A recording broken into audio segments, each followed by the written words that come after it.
Здравствуйте, дорогие друзья! Сегодня будем шить одеяло. А одеяло не простое, а есенинское. Так его называют.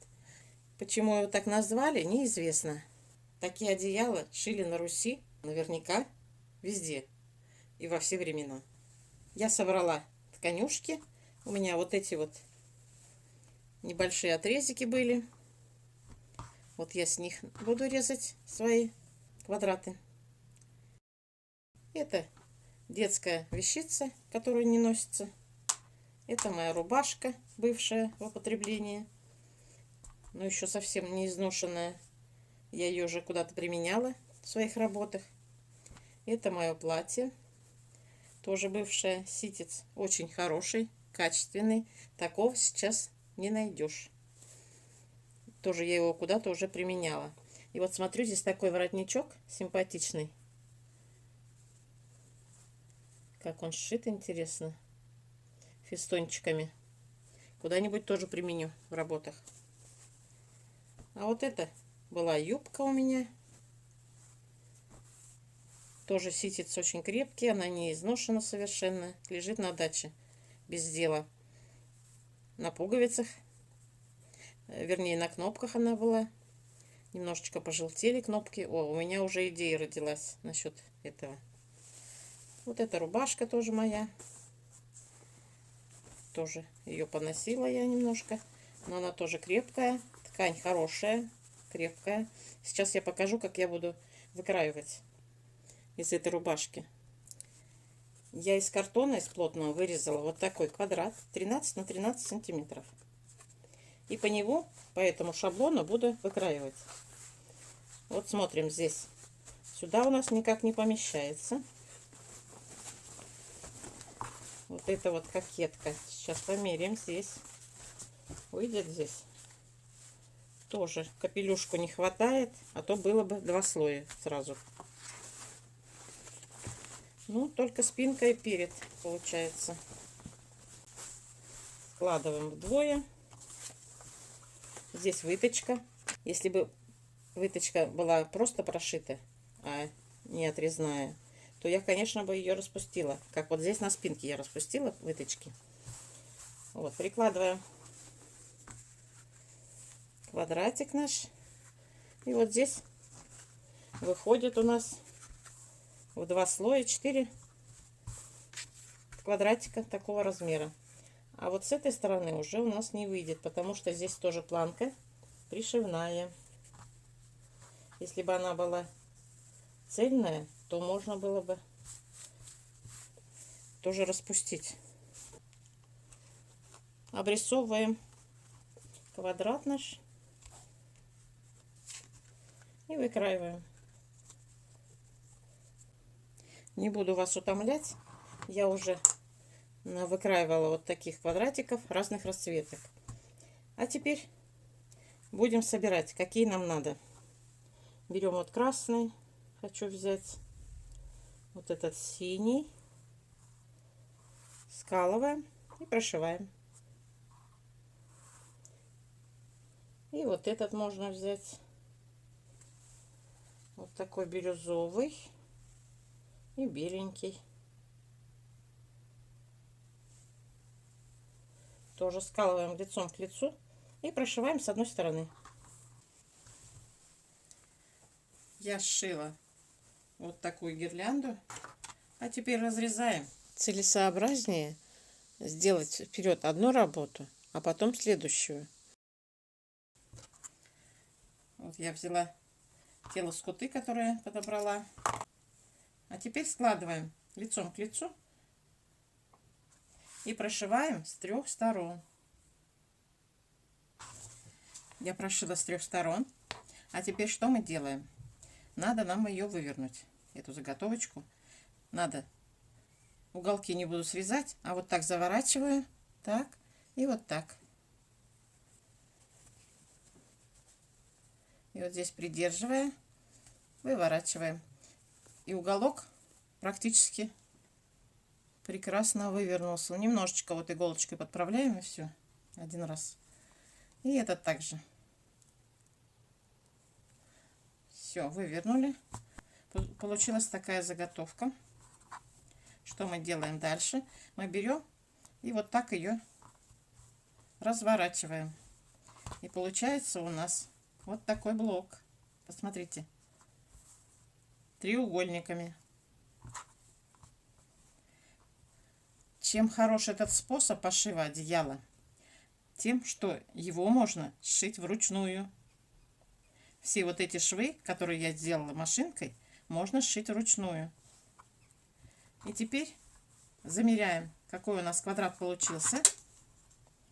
У меня получился 16 на 16.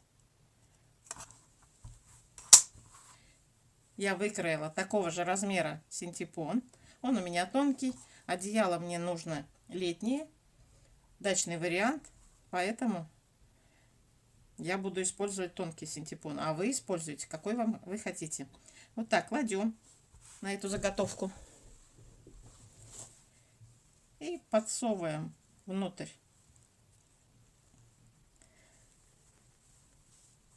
Сюда, а потом сюда.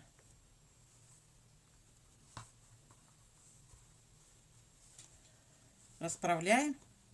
И вот этот шов теперь будем сшивать вручную. Здесь совмещаем, конечно. Можно заколоть для удобства. Подворачиваем здесь вот так. И потом на сантиметрик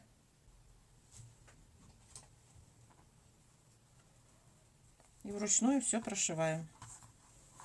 Вот эту диагональ. А теперь прошиваю потайными стежками. Вот так небольшими стежками. Шьешь потихонечку. Шью вот такими нитками простыми. Обыкновенными сороковкой. Чем хорош этот способ пошива одеяла? По 4 квадрата, когда сшиты, их заготовил. Нарезать синтепона или другого наполнителя. Какой у вас есть? Ватин или вата даже. Или еще что-то. Шерсть можно добавлять. И пух также. Но пух не очень удобно, конечно, будет добавлять. И вот, взял эти заготовки и поехал на природу. А на природе сидишь, дышишь воздухом, любуешься и шьешь потихонечку. Также можно перед телевизором наделать этих квадратиков, нашить заготовок, поскалывать, приготовить и перед телевизором шей не хочу. Очень удобно. И не надо где-то что-то расстилать по полу. Это одеяло большое. А вот маленькими квадратиками сшивай потихонечку сиди. Вот я уже 2 квадратика сшила.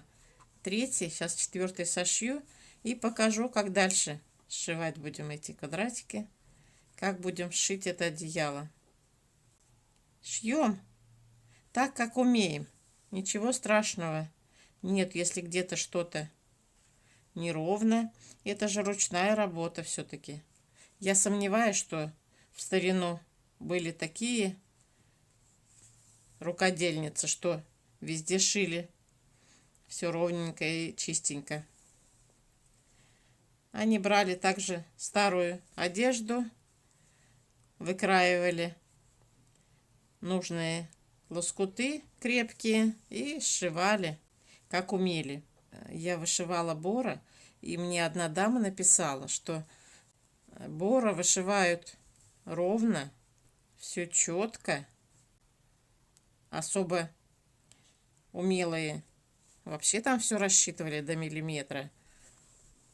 Ну, а остальные, кто не умеет, типа, как вы шьете. А я пишу, а я шью, как умею. Так что, как умеете, так и шейте. Никто вас не осудит. Как я говорю, комиссия не придет проверять. Вот сшился еще один квадратик. Все очень просто. Что мы делаем дальше? Так как у нас квадрат развернулся, и вот здесь получилась диагональ, и она тянется. А нам надо, чтобы она не тянулась. Что мы будем делать? Вот можно приложить вот так наш квадрат и нарисовать полоски. Плохо видно. Попробую вот на этом.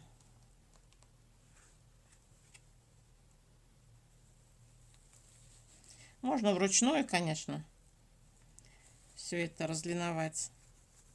А можно вот так вот треугольничком воспользоваться.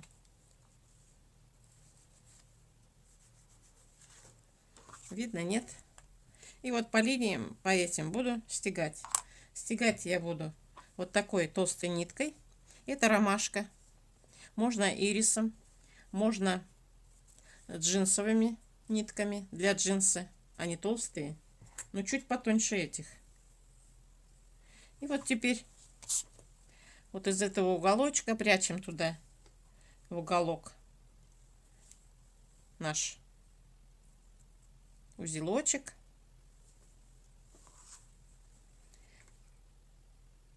Доходим сюда, до этой линии, где-то вот здесь примерно.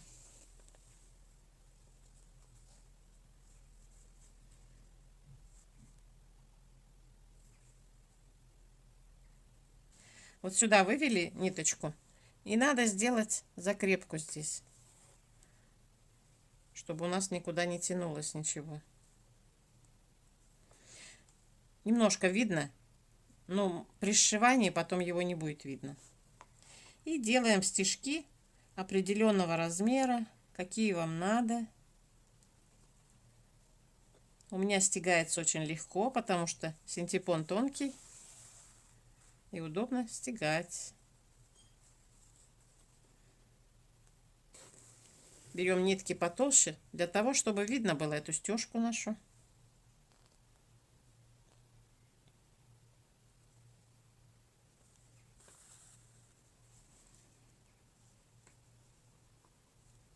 И вот такие блоки удобно шить хоть где, хоть в дороге, в общественном транспорте сидите и шейте, кто вам мешает, или в поезде.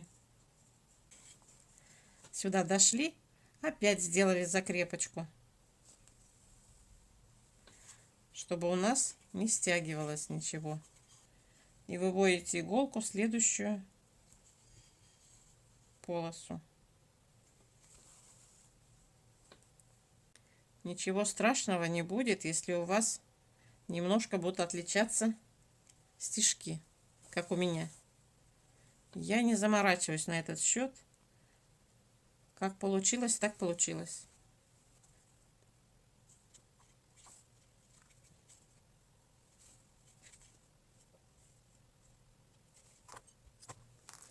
И так стягаем каждую сторону. По идее, можно простегать и вот так, по диагоналям, если хотите. Но я этого делать не буду.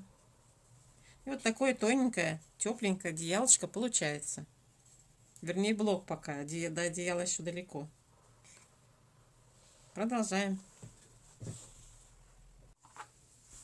Вот так я простегала один блок. Потоньше стал этот блок. То они такие пушистенькие, пухлявенькие. А теперь вот такой тоненький. Начала второй стягать.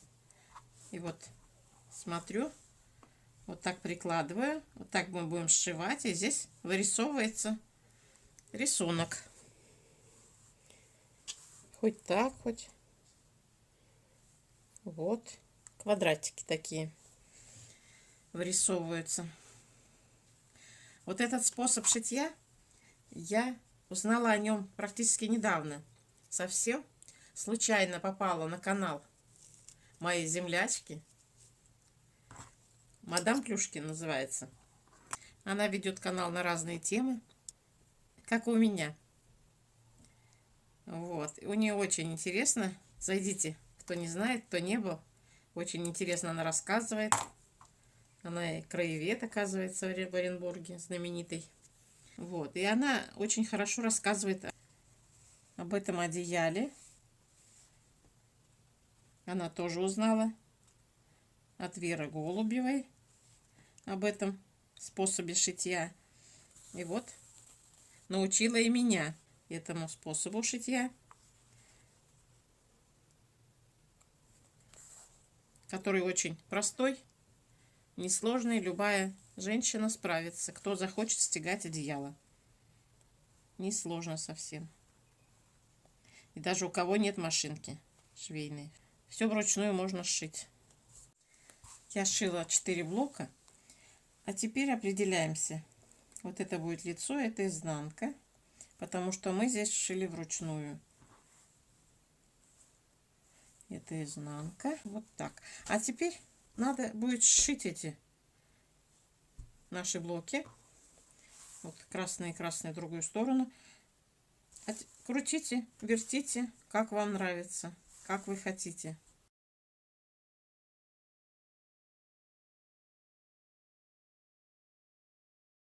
Ну вот как-то так оставляем. Я сюда не подбирала вообще ткани, потому что вот у меня какие ткани были, такие я выкроила. Какие были у меня вещи.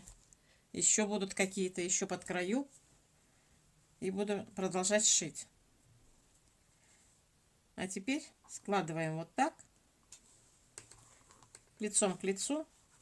И начинаем тоже потайным стежком прошивать. Чем хорош этот способ?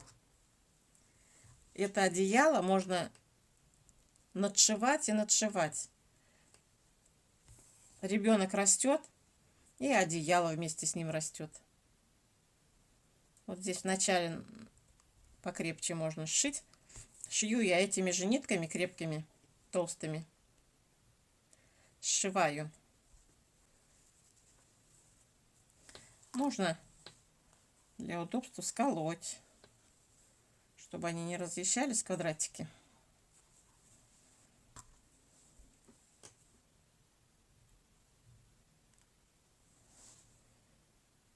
Прихватываем 2-3 миллиметрика с одной стороны и также с другой. Шов этот несложный.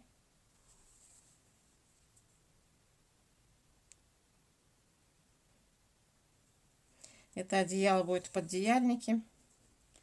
И ничего страшного, что здесь кое-где видны узелки. С изнанки будут видны немножечко. А с лица ничего не будет видно. Это одеяло у меня первое. Я его шью для внучки на дачу. Будет она там на нем сидеть, играть и укрываться ночью. Попозже я покажу вам одеяло, стеганое вручную. Тоже в стиле пэтчворк сделано. Это делала прабабушка моей дочери. Ей в подарок, когда ей было несколько месяцев, она и сшила это одеяло. Оно до сих пор живое. Немножко, конечно, выцвело. Кое-где лоскуты порвались. Некогда мне отремонтировать его. Ну, оно живет уже сколько времени. Я пока не буду выкидывать его. Оно такое ватное, стеганое, тепленькое, толстенькое. Им-то дочь не укрывалась, она на нем ползала. Маленькая, потом сын на этом одеяле вырос, а потом и внучка. Вот такая история одеяла. Прабабушки уже давно нет, а одеяло живое, и память о ней жива. И вы тоже давайте вдохновляйтесь и шейте одеяло внучкам, дочкам, правнучкам. Вот меня очень радует, что возрождаются всякие ремесла. Шитью тоже очень много возрождается различных техник. Лоскутное шитье, бора. Я начинала шить бора и рассказывала, что наши бабушки тоже бора занимались. Лоскутам давали новую жизнь, вторую. Неизношенную одежду ремонтировали, нашивали заплатки друг на дружку. И теплее одежда становилась, и практичнее, и еще могла носиться какое-то время. Вот я сшила попарно по 2 блока. А теперь также лицом к лицу складываем и прошиваем теперь вот по этому краю.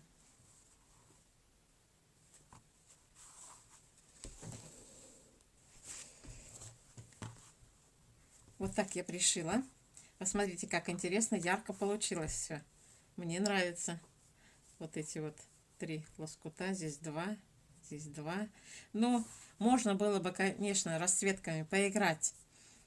Если вы купите ткани красивые, качественные, и разложите, как вам нравится, как вам надо. Я вот, как у меня попадались лоскуты, я так и сшила. И то мне нравится очень. Ярко, задорно, красиво. Вот уже сидушка готова. Кому надо, сидушка двусторонняя. Хоть этой стороной. На изнанке посидеть не страшно. Ничего здесь такого нет. Но немножко шовчики видно. Это же ручная работа все-таки. Так что, девчонки, шейте. Так мне понравилось. Я буду постепенно шить это одеяло. Когда сошью, я вам обязательно покажу. А пока все. Как я говорила, уже можно было бы и отпарить вот эти швы, но я не стала отпаривать. Как ложились швы, так и ложились. Как меня Надежда научила, Надежда Николаевна, мадам Плюшкина, так я и сделала. Она тоже не проглаживает эти швы, не утюжит. А вы можете все по правилам сделать. Делайте, пожалуйста, как вам нравится. Вот такое видео. Благодарю вас, что вы просмотрели до конца. Если вам понравилось видео, ставьте лайки. Пишите обязательно комментарии, буду очень ждать. Кто не подписался, подписывайтесь и жмите на колокольчик. Впереди много интересного. Сама не знаю, что будет, но будет интересно. Потому что каждый день то одно охота, то другое охота сшить, то и это сделать надо. Всего доброго, до встречи!